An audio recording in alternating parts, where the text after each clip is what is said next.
bonjour à tous, je suis content d'être avec vous. Donc, je suis le frère TJ, prédicateur de l'Évangile, la bonne nouvelle de Jésus-Christ, avec l'aide de la mission Vie et Lumière. Je vous ai donné un témoignage de guérison sur cette chaîne YouTube il y a quelques mois en arrière, avec la participation de Nassia, qui a créé cette chaîne et qui est une servante du Seigneur dans l'ombre. Elle sert le Seigneur, que Dieu la bénisse. Et j'avais donc donné ma participation pour vous apporter un témoignage de guérison divine, parce que Dieu m'a guéri complètement du coronavirus. J'ai passé pas mal de soucis, pas mal de problèmes, et Dieu est intervenu. Donc avec l'aide de Nassia, elle a été inspirée, puis elle m'a demandé, étant prédicateur, de pouvoir vous emmener un sujet biblique, un sujet doctrinal qui est assez important. Donc c'est assez vaste, hein. Je voudrais vous parler des anges, c'est ce qu'elle m'a demandé. Donc c'est un sujet très vaste, très important. Le but de cette prédication, de cet enseignement, n'est pas de faire quelque chose qui soit simplement doctrinal, faire une étude à ce sujet, mais surtout de communiquer une direction, de l'inspiration et d'emmener de l'édification. Donc je suis content, avec l'aide de Dieu et du Saint-Esprit, de pouvoir le faire. Ça se passera en deux sujets, je pense, deux petits thèmes qui parlera des anges. Le premier concernera leur création, leur fonction, et puis surtout le culte des anges aussi, parce que c'est un petit peu la pensée que Dieu m'a donnée, la direction. Et je voudrais remettre certaines choses à leur place et au clair, et je pense que c'est important de le connaître. Il est aussi important de réaliser, de comprendre que les anges existent, qu'ils sont parmi nous, qu'ils peuvent se déplacer, que c'est des êtres vivants, qu'ils sont des fonctions, qu'ils sont éternels. Enfin, il y a beaucoup de choses à connaître au sujet des anges. Donc la première partie concernera cela, et la deuxième partie concernera surtout leur présence parmi nous, et aussi, comme dit la Bible dans l'auteur aux Hébreux, les services qu'il peut rendre aux hommes.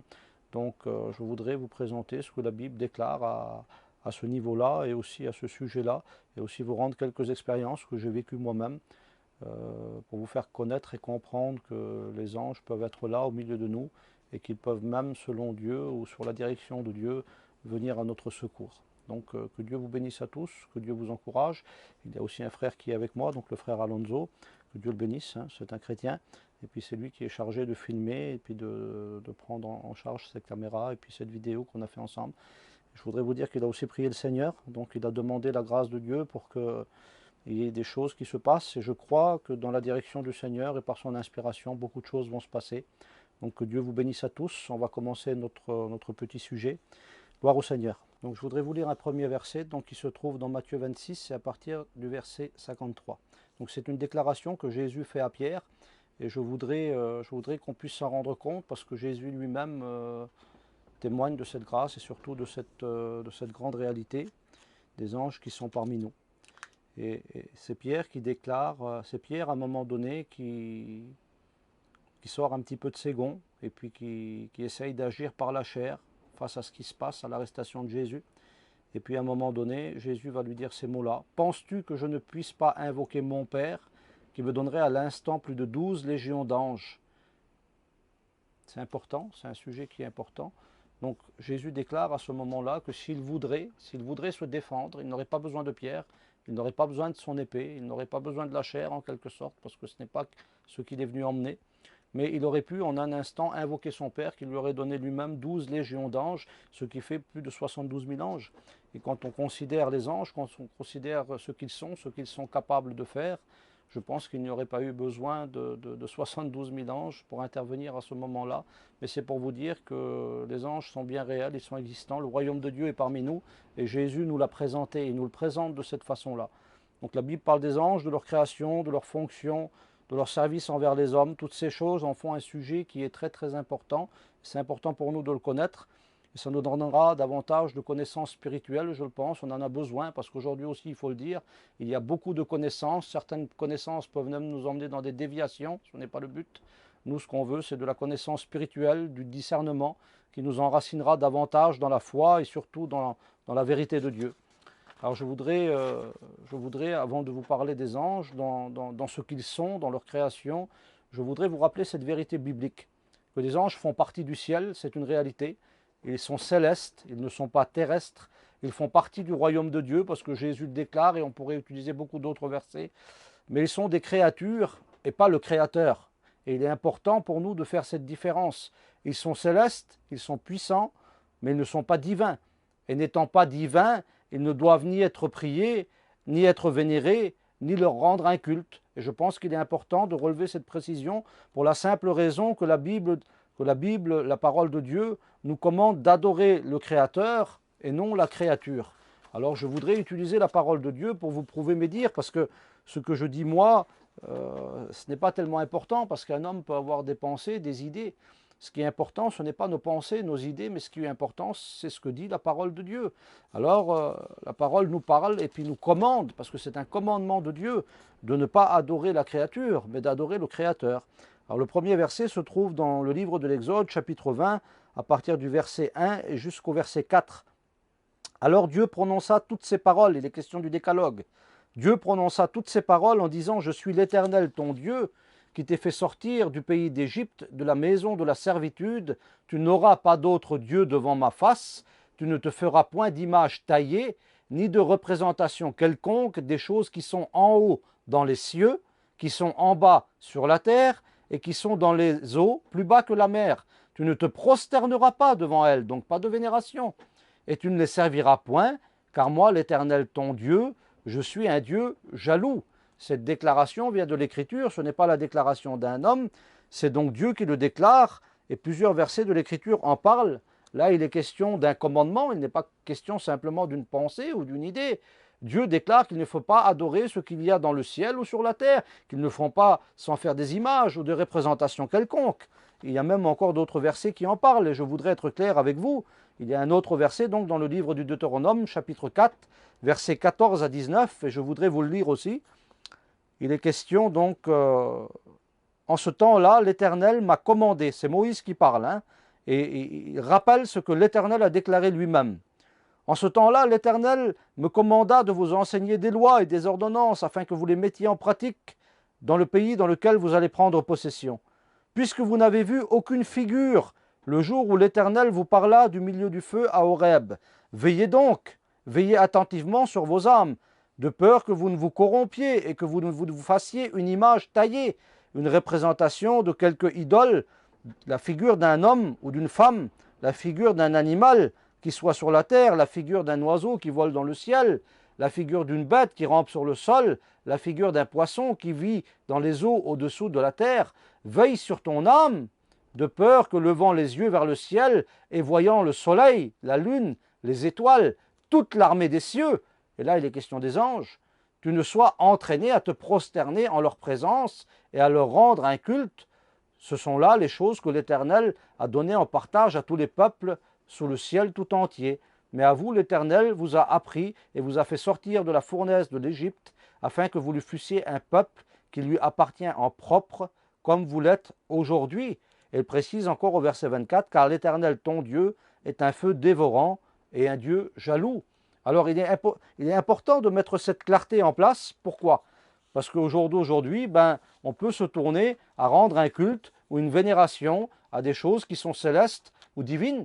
Mais l'apôtre Paul dira lui-même, même si un ange du ciel viendrait nous apporter un autre évangile, qui ne soit celui de l'évangile de Dieu, qu'il soit anathème, ça veut dire que les anges ont une existence, ils sont là, ils sont réels, mais ils ne peuvent pas nous apporter autre chose que si ce n'est dans la volonté de Dieu, et surtout pas emmener un autre évangile, parce que se prosterner et leur apporter une adoration, ce serait changer le commandement de Dieu et apporter un autre évangile. Et je voudrais vous faire comprendre que toutes ces choses-là ne sont ni la volonté de Dieu, ni la permission de l'Écriture, ni la volonté des anges eux-mêmes. Il est écrit au livre des Colossiens, chapitre 2, verset 8, que personne, prenez donc garde, un avertissement, donc un danger, prenez donc garde que personne ne fasse de vous sa proie par la philosophie et par la vaine tromperie, s'appuyant sur la tradition des hommes. Sur la tradition des hommes, ça veut dire qu'on peut être trompé en s'appuyant sur des traditions.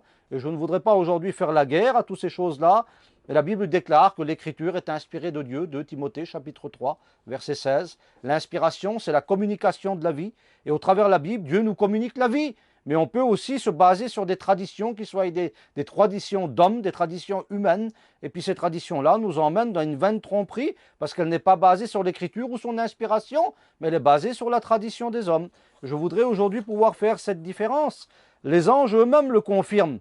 cette réalité à travers la bouche et leur soumission à Dieu. Je vous lis encore un verset dans le livre de l'Apocalypse, au chapitre 22 et au verset 8. Écoutez bien ce qu'il y a écrit. C'est un ange lui-même qui parle à l'apôtre Jean qui a été ravi et puis qui a été emmené au ciel. Et à un moment donné, quand il a compris toute la grandeur de Dieu, toutes les merveilles de Dieu, toute la gloire et toute l'éternité que Dieu avait préparée, il les a vécues réellement. À ce moment-là, écoutez ce qu'il est écrit. C'est moi, Jean, qui ai entendu et vu ces choses.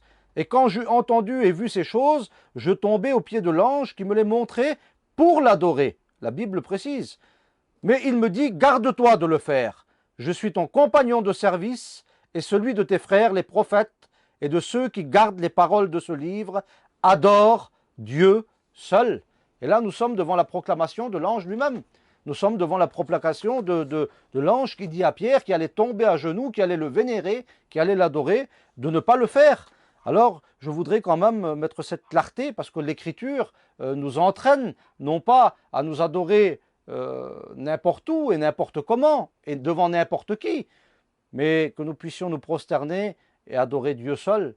Alors, on va un petit peu plus loin. En acte 10, il est question, je vous relate l'histoire. Dans le livre des Actes des Apôtres, au chapitre 10, il est question de Corneille. Corneille était un centenier romain. Cet homme était pieux, il ne connaissait pas réellement Dieu, mais il priait. Et quand on prie, Dieu nous conduit dans toute la vérité, parce qu'à un moment donné, il nous révèle la vérité. Il ne nous laisse pas aller dans un sens contraire, à moins qu'on soit têtu et borné, qu'on ne veuille pas faire ce que l'Écriture nous dit. Jésus a dit, je suis le chemin, je suis la vérité, je suis la vie. Nul ne vient au Père que par moi. Et je voudrais utiliser l'Écriture pour qu'on le comprenne.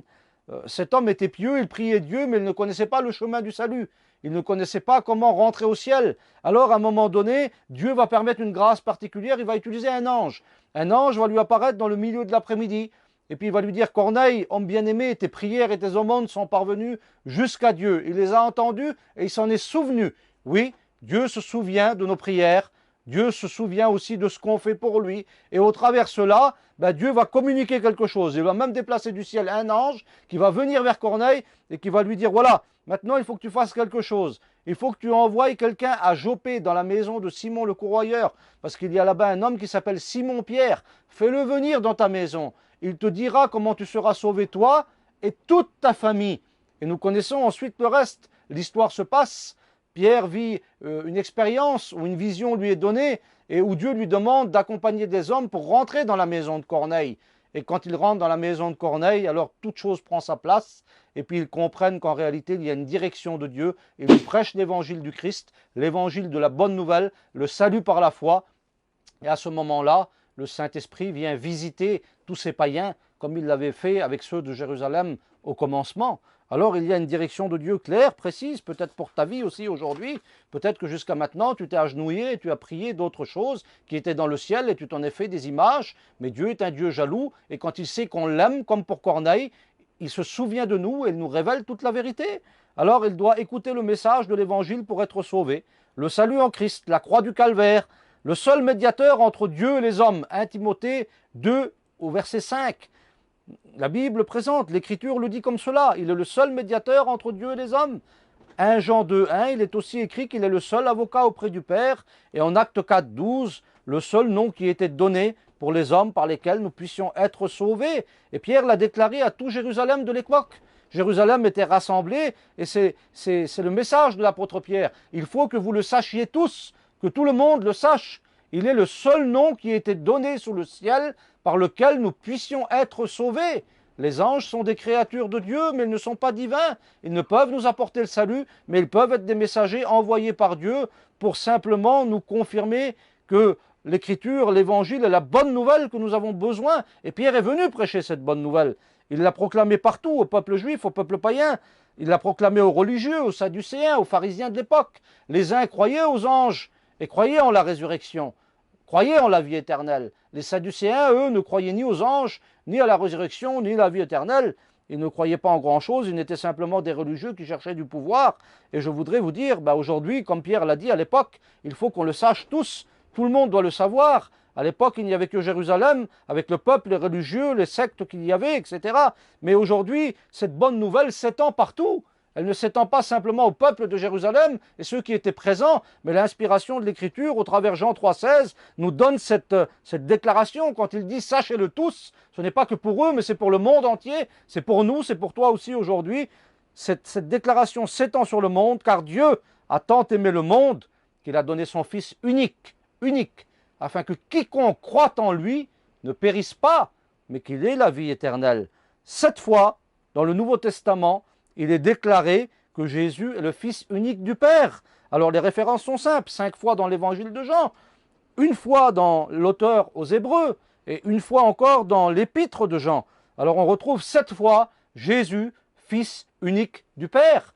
Jésus a voulu que le monde soit sauvé, Dieu a envoyé son Fils. Jésus a été envoyé par Dieu son Père, et il est le Fils unique du Père. 7 fois donc il est mentionné qu'il n'a pas envoyé un ange, mais qu'il a envoyé son Fils unique pour qu'on soit sauvé et qu'on hérite du salut. Il est Dieu lui-même venu d'un corps de chair, il s'est dépouillé de sa gloire, il s'est dépouillé de sa dignité, il a pris la condition d'un homme, il a expié le péché, et il est venu pour sauver les hommes, donnant sa vie en rançon, pour qu'on puisse avoir le pardon des péchés et la vie éternelle. Alors, l'auteur aux Hébreux déclare cela, chapitre 2, versets 6 et 7. Il précise que dans son corps de chair, il a accepté l'humilité en acceptant pour un temps, c'est sa vie terrestre ça, son temps sur la terre. Il a accepté pendant sa vie terrestre d'être inférieur aux anges. Sa condition charnelle, son corps charnel, sa condition d'homme, il a accepté de la prendre, d'être dépouillé de sa gloire et de sa dignité, d'être même inférieur aux anges, pour une seule chose. Là on parle de sa condition terrestre, pour donner sa vie en rançon, afin que tous les hommes obtiennent le pardon et soient réconciliés avec Dieu. Alors, les prophètes ont prophétisé de lui, Ésaïe 9, 6. Ils prophétisent que ce fils qui naîtrait, il naîtrait d'une vierge, il naîtrait d'une femme pieuse, juive, en Israël. Mais ils prophétisent de lui avec des attributs particuliers. Il dit qu'il sera appelé conseiller, admirable, prince de la paix, Père éternel, Dieu puissant. C'est quand même des noms assez particuliers. Il a prophétisé la divinité de ce Fils humain. Père éternel, Dieu puissant, Emmanuel, Dieu avec nous. C'est-à-dire Jésus venu d'un corps de chair parmi les hommes. Ésaïe 53 déclare cela. C'est par ses meurtrissures que nous trouverons la guérison. Il est l'auteur d'un salut éternel. Il est capable de venir nous secourir. Je pense qu'il était important d'apporter cette note, apporter cette petite contribution, afin qu'on puisse comprendre et faire la différence entre le Créateur et les créatures. Jésus est le seul et unique Rédempteur. Il n'y a de salut en aucun autre, il n'y a de pardon en aucun autre. Le seul qui puisse sauver et nous apporter la vie éternelle, c'est Jésus-Christ, au travers la croix du Calvaire. Il a été capable de racheter l'homme pour un salut éternel, et je pense qu'il était important, avant de parler des anges en tant que créatures, de rappeler que même eux, sous plusieurs versets de l'Écriture, déclarent qu'il ne faut pas les adorer, qu'il ne faut pas se tourner vers eux, qu'il ne faut pas se prosterner ou les vénérer, mais que bien au contraire, il faut se tourner vers Jésus et adorer Jésus lui seul, parce qu'eux-mêmes lui donnent toute la gloire. Alors nous avons besoin d'en faire autant. Je pense qu'il était vraiment important qu'on puisse faire la différence, parce que peut-être certaines personnes ne le comprennent pas encore, mais le culte des anges n'existe pas. On rend un culte à Dieu lui seul. Que Dieu vous bénisse et que vous puissiez en être éclairés. Les anges sont des créatures de Dieu, des créatures des cieux. La Bible dit qu'ils ont été créés dans les cieux. Genèse 1.1. Au commencement, Dieu créa les cieux et la terre. Quand il est question de la création des cieux, Dieu créa tout ce qui est dans les cieux et la création angélique en fait partie. Ces êtres-là ont été créés pour l'adorer, pour le louer, pour le obéir, pour le servir. Et comme dit l'auteur aux Hébreux, c'est aussi des êtres envoyés au service des hommes ou au service des saints, c'est-à-dire l'Église qui a été mise à part. Parce qu'un saint, c'est quelqu'un qui a été mis à part par Dieu. Donc quand on rencontre l'Évangile, on est mis à part, et dans cette mise à part, ces anges-là peuvent venir nous rendre des services pour nous garder des dangers, nous protéger, nous avertir. C'est des employés de Dieu au service des hommes. Nous pouvons les voir en tant qu'intervenants dans différentes circonstances, entre le ciel et la terre. Jacob avait eu cette révélation. Si vous voulez, Jacob était le petit-fils d'Abraham, et à un moment donné, il était obligé de s'enfuir à cause de sa situation. Il avait fait des choses qu'il ne fallait pas. Et puis à un moment donné, il va prendre une pierre, il va dormir dessus. Et puis ce soir-là, Dieu va lui faire une révélation. Comme il te le fait à toi aujourd'hui et à nous qui avons rencontré le Seigneur. Il a rêvé d'une échelle. Cette échelle faisait le raccord entre la communion entre le ciel et la terre, et des anges montaient, descendaient. Et je voudrais vous dire qu'à travers la croix, à travers le Christ, le ciel est venu parmi les hommes. Et il y a cette communion entre le ciel et la terre. Et Jacob en a eu la révélation avant que ces choses-là arrivent. Donc, il y a la réalité des anges. Ils sont remplis de puissance. Ils peuvent aussi être des instruments de jugement selon la volonté de Dieu. On peut les voir dans le livre de l'Apocalypse. Ils sont là pour déverser les coupes du jugement de Dieu. Ils sont là pour obéir dans leur création. Le livre de Job en parle. Et puis il déclare au chapitre 38 et au verset 7 qu'ils ont été créés par Dieu. Leur création a été faite avant le fondement du monde. Ils ont été créés dans les cieux, je le redis. Le psaume 142 déclare qu'il a commandé et il les a créés. Il a commandé et les choses se sont faites. L'apôtre Jean le rappelle aussi dans Jean chapitre 1 au verset 1. Au commencement était la parole était avec Dieu, la parole était Dieu. Tout a été fait par elle, rien n'a été fait sans elle. La parole est créatrice, elle a créé les anges. Certains passages de la Bible les appellent les fils de Dieu, dont Job 1 ou le psaume 89. Des attributs les accompagnent tels que la puissance, on peut le voir dans le psaume 103, la sainteté, l'éternité, leur nombre est incalculable. La Bible parle de myriades, Apocalypse 5, verset 11. On parle de myriades, c'est-à-dire de quelque chose qu'on ne peut pas compter. Ils existent par milliers et par millions. Le livre de Daniel déclare cela. Daniel donne une révélation, voit le ciel, et quand il est question des anges, il voit les anges qui y sont, et il déclare que 1000 milliers, c'est important, 1000 milliers le servaient, mais 10 000 millions se tenaient dans sa présence et l'adoraient. C'est quelque chose d'extraordinaire. Ils adorent Dieu, malgré qu'ils sont puissants, malgré qu'ils sont éternels. Ils adorent le Seigneur, ils le louent de tout leur cœur. Deux noms apparaissent simplement dans la Bible. La Bible dit qu'il y a Michael, ou Michel, selon le nom qu'on peut lui donner. Son nom veut dire qui est comme Dieu ou comme le bras de Dieu. C'est un archange. La Bible lui donne cette catégorie-là. Il y a aussi Gabriel. On peut le trouver dans le livre de Matthieu ou dans le livre de Daniel. C'est un messager de Dieu. C'est quelqu'un qui vient pour annoncer des nouvelles. Un seul est appelé archange. Donc Michael, il est le chef de l'armée de Dieu. On le trouve dans l'épître de Jude. Gabriel, donc, comme son nom l'indique, est un messager. On le voit dans le livre de Daniel. On le voit dans le livre de Matthieu. On le voit venir et emmener des bonnes nouvelles. L'Écriture mentionne différentes catégories. Donc un archange, des séraphins qui sont des multitudes, des chérubins protecteurs qui sont des multitudes. Voilà en fait un peu le tour. Ils existent, ils sont glorieux, ils sont éternels, ils sont puissants, ils veillent sur l'œuvre de Dieu et ils sont ses serviteurs. Alors, ils servent Dieu et ne veulent surtout pas qu'on les adore ou qu'on leur apporte une adoration. Ce que eux veulent, c'est qu'on donne toute la gloire à Dieu. Alors, ils n'acceptent pas qu'on se prosterne devant eux, mais ils sont des messagers même pour nous rappeler au travers de la parole de Dieu, l'inspiration de l'Écriture, qu'il ne faut pas se prosterner devant eux, mais se prosterner devant Dieu seul. Que Dieu vous bénisse à tous. Je pense qu'on en aura fini avec cette première partie. On a fait un petit peu le tour. Le but n'est pas de faire une étude générale des anges, du ciel et de tout ce qu'il contient, mais de comprendre simplement que des anges existent, qu'ils sont les créatures de Dieu, qu'il y en a différentes catégories, qu'ils se comptent par myriades et myriades. Ils sont donc des milliers, des millions, mais ils sont là pour servir, adorer, louer le Seigneur. Et puis dans la deuxième partie de cette petite étude, de cette inspiration que Dieu nous a donnée pour qu'on soit édifiés, nous verrons différents intervenants qui sont venus pour démontrer aux hommes que le ciel et la terre ont une communion et qu'en réalité les anges peuvent venir et être des instruments pour pouvoir réconforter certains hommes, pour pouvoir les aider, pour pouvoir les avertir, pour pouvoir les encourager. Ils sont des employés de Dieu au service de ceux qui en ont besoin. Et que Dieu fasse qu'au jour d'aujourd'hui, si nous nous sommes trompés peut-être, et que nous avons peut-être dévié de l'Écriture ou de la parole que Dieu nous a donnée, que Dieu nous ramène à rendre non pas un culte aux anges, mais à rendre un culte à Dieu lui seul, à travers Jésus-Christ son Fils. Que Dieu vous bénisse. Je vous dis à bientôt. Nous allons prier le Seigneur. Seigneur notre Dieu, tu es puissant, tu es vivant, tu es l'auteur d'un salut éternel.